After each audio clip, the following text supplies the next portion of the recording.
Quantum Systems, the company has been founded in 2015, so that's a little more than 3 years ago, and we are located in Munich. Outside of Munich at an airfield, so that's also where we do our test flight and all the development. That's where all of this is happening.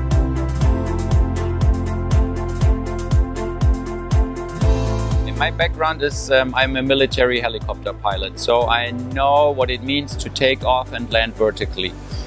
That's one thing. And the other thing there is you have airplanes with wings that fly very efficient. What Quantum Systems did is we combine these two systems into one. So our Tron and Trinity UAVs take off and land vertically like a helicopter and then continue like an airplane. And by doing so, we can cover much larger areas than our competitors, but at the same time, we have a very easy to use system.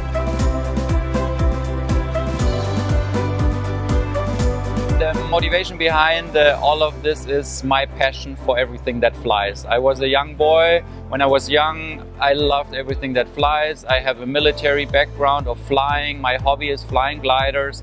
So all of this experience I made in these different areas made me able to come up with my vision for this company and to become a global leader in VTOL fixed wing UAV technology. And that's where we're going currently.